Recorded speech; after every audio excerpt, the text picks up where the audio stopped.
What if one small change in the way you drink your morning coffee could help your blood sugar behave like it did 20 years ago? Before you take another sip, there's something I need to share with you, and it might be the most important thing you hear today. I'm not selling anything, I'm not pushing a supplement, I'm a physician, and I'm talking about coffee, the drink that's already sitting in your kitchen.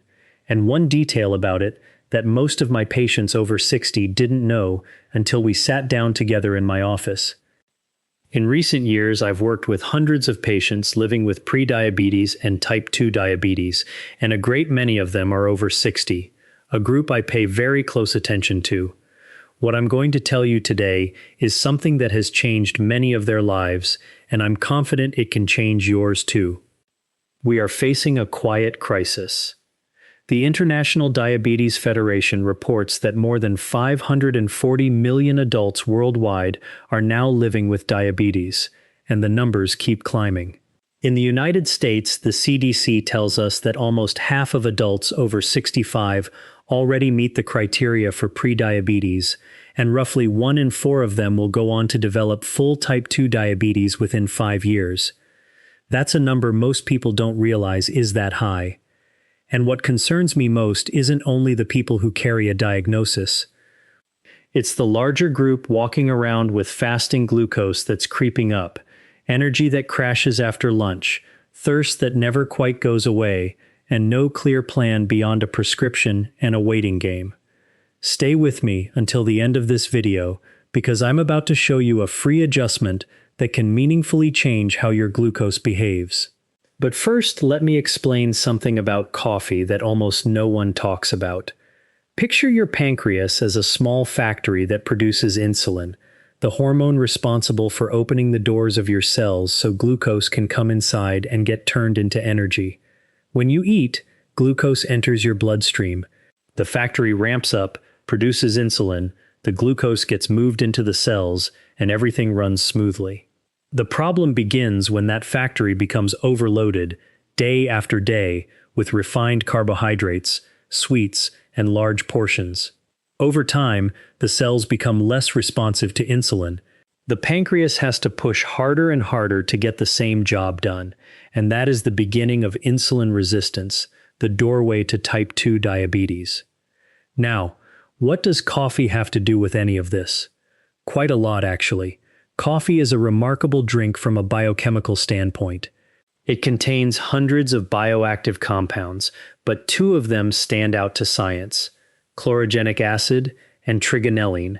Think of them as traffic controllers standing at the entrance to your intestines.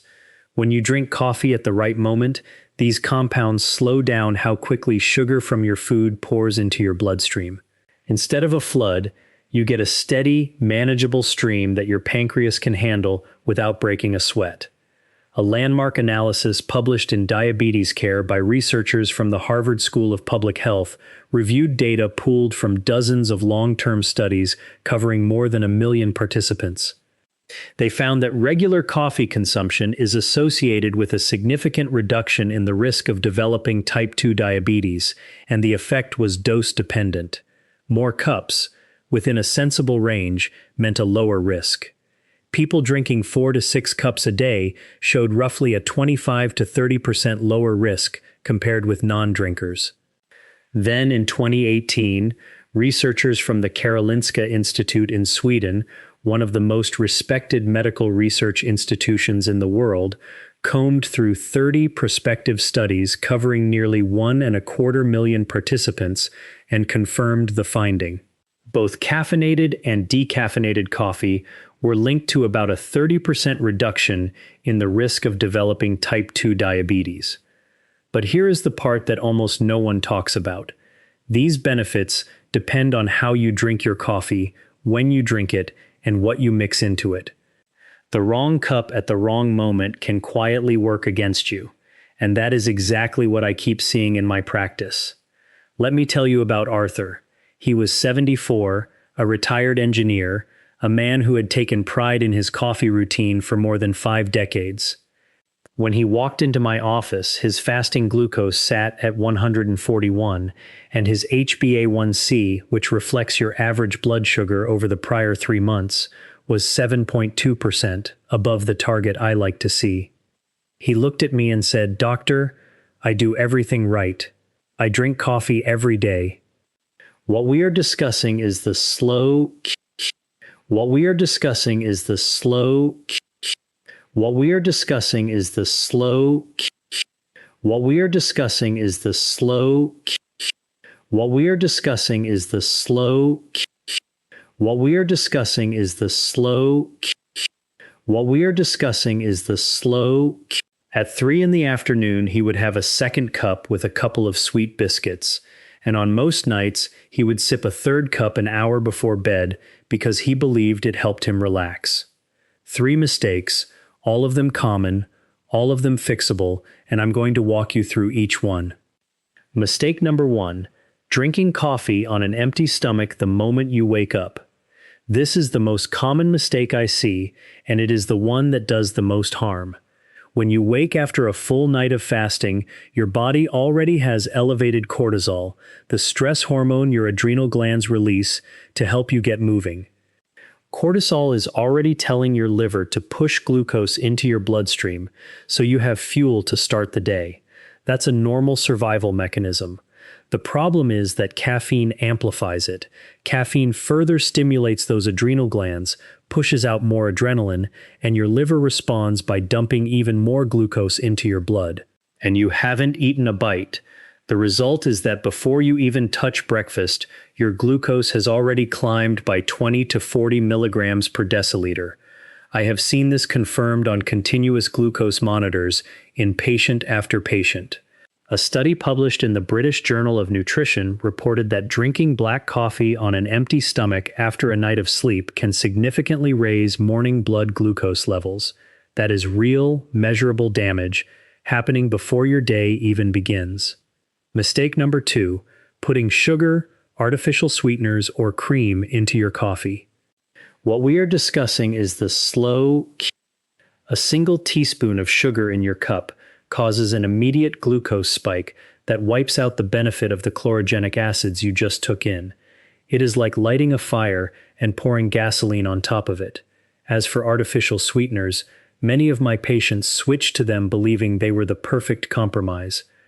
What we are discussing is the slow, temporary food poisoning. What we are discussing is the slow, temporary food poisoning. What we are discussing is the slow, temporary food poisoning. What we are discussing is the slow, temporary food poisoning. What we are discussing is the slow, temporary food poisoning. What we are discussing is the slow, temporary food poisoning. What we are discussing is the slow, temporary food poisoning. What we are discussing is the slow, temporary food poisoning. What we are discussing is the slow, temporary food poisoning. What we are discussing is the slow, temporary food poisoning. What we are discussing is the slow, temporary food poisoning. What we are discussing is the slow. And in 2025, researchers from the Harvard School of Public Health analyzed data from 3 large American cohort studies and reported that coffee consumed with sugar lost much of its protective effect against diabetes, while plain coffee without additives retained the strongest benefit. Mistake number 3, drinking coffee in the late afternoon or evening. Caffeine has a half-life of roughly 5 to 6 hours in most adults. That means if you drink a cup at 3 in the afternoon, about half of that caffeine is still circulating in your body at 9 in the evening. It keeps cortisol elevated. It interferes with deep sleep, and it is during deep sleep that a great deal of your glucose regulation actually happens. Poor sleep equals poorly controlled glucose. It is a vicious, silent cycle. When I sat down with Arthur and we rebuilt his coffee routine together, no other changes to his medications, no extreme diet, no new gym membership, just a smarter relationship with his cup. 8 weeks later, his fasting glucose had dropped from 141 to 114. His HbA1c moved from 7.2 to 6.6. Numbers like that, achieved from a simple habit change, are why I keep talking about this. Now let me show you exactly how to drink coffee so you get every bit of the benefit science has already proven. But first, I want to ask you something. If this conversation is helping you, tap the like button and subscribe to the channel so I can keep bringing you content like this. And leave me a comment telling me where you are watching from. I love knowing how far this reaches. Let's get back to it. The right coffee at the right moment. The first golden moment is breakfast, but not the very first thing you do in the morning. When you wake, drink a glass of water. Wait 30 to 60 minutes. Eat something that contains protein, scrambled eggs, a piece of cheese, plain unsweetened yogurt, any clean source of protein you enjoy. Only then drink your coffee, and drink it plain. No sugar, no sweetener, no cream. Why protein first? Because protein buffers the impact of caffeine on cortisol. It feeds your liver a steady stream of amino acids, so there is no need to dump extra glucose into your blood. A study in the Journal of Clinical Endocrinology showed that consuming protein before carbohydrates and caffeine noticeably reduces the post-meal glucose spike. If you want to push the benefit a little further, sprinkle half a teaspoon of Ceylon cinnamon into your cup. Cinnamon contains compounds that partially mimic the action of insulin and help your cells absorb glucose more efficiently. A meta-analysis published in the journal Nutrients reported that regular cinnamon consumption can contribute to a modest but real reduction in fasting glucose. It is not medicine, but it is a quiet, helpful ally. The second golden moment is just before lunch. About 20 to 30 minutes before your main meal of the day, drink a small cup of plain black coffee. The chlorogenic acid will start working in your intestines, slowing down how quickly sugar from that upcoming meal enters your bloodstream. That means smaller, gentler post-meal spikes, which over months and years is exactly what helps keep type 2 diabetes from showing up at your door. Researchers at Brigham and Women's Hospital, affiliated with Harvard Medical School, showed in diabetes care that coffee components, especially chlorogenic acid and trigonelline, significantly reduce glucose and insulin concentrations in the first 15 minutes after carbohydrate consumption compared with a placebo. The effect is real, measurable, and it costs you nothing. The third golden moment is right after physical activity. If you walk, garden, swim, or do any kind of movement, pay attention to the half hour after you finish. Muscles that have just worked are remarkably receptive to glucose. They act like a sponge, pulling sugar out of the blood to refuel. Caffeine taken at that exact moment amplifies the effect. It is a metabolic window that most people walk past without realizing it. There are truly Olympic-sized opportunities hidden in your everyday 30-minute walk. As for how much coffee is reasonable in a single day, the World Health Organization, along with mainstream medical guidelines, considers 3 to 4 small cups a day, taken within the pattern I am describing, as safe for most healthy adults. The Karolinska review I mentioned earlier found that this range falls right inside where the protective benefits are strongest. But every patient is different. If coffee gives you jitters, racing thoughts, trembling hands, or keeps you awake, your body may simply process caffeine more slowly, which is genetic. In that case, limit yourself to 2 cups, or switch to a quality decaffeinated coffee, which still contains chlorogenic acid and keeps most of the benefit. Let me tell you about Eleanor. She was 68, a retired school teacher, living with type 2 diabetes for 4 years, on metformin, faithful with her medications, careful with her portions, but her HbA1c stubbornly sat above 7.5. When we reviewed her day, the picture was clear. She drank sweetened coffee with milk in the morning, another sweetened cup with biscuits in the afternoon, and she had quietly stopped her evening walks because her legs felt too heavy. We built a simple plan. Breakfast, wait 45 minutes after waking, eat 2 boiled eggs, then a cup of plain coffee with a sprinkle of cinnamon. Pre-lunch, a small cup of black coffee 20 minutes before her meal, a 25-minute walk 3 afternoons a week, a single cup of plain coffee right after the walk. We removed the afternoon sweetened coffee and the biscuits entirely. 6 weeks later, she came back with a smile I will never forget. Her HbA1c had dropped from 7.5 to 6.8. Her fasting glucose was down to 109, and she told me, "Doctor, I woke up with energy for the first time in years." We didn't change her medication. We changed her relationship with coffee. But now I need to warn you about something important, because coffee has invisible enemies that quietly erase every benefit I just described. Enemy number one, sugar of any kind. Refined, brown, demerara, honey, anything sweet added to your cup creates an immediate spike that cancels the protection of chlorogenic acid. The 2025 Harvard research confirmed this clearly. Sugar in your coffee is a tax on its benefits. Enemy number two, artificial sweeteners. As I mentioned, the evidence that aspartame and sucralose disrupt the gut microbiota in ways that harm glucose control continues to grow. If you genuinely need sweetness, try small amounts of natural stevia, which has not shown the same effects so far. Enemy number three, industrialized instant coffee in sachets. Many of these products contain hidden sugar, hydrogenated fats, and additives that quietly undermine quality. Choose freshly brewed, naturally ground coffee, ideally 100% Arabica. Enemy number four, coffee paired with ultra-processed foods. White bread, filled biscuits, packaged cakes. The refined carbohydrate spike from those foods is so steep that no chlorogenic acid on Earth can compensate. Let me share with you what I call the protection triad, the three habits that quietly multiply each other's benefits. First, smart coffee, the timing and plain cup approach I just walked you through.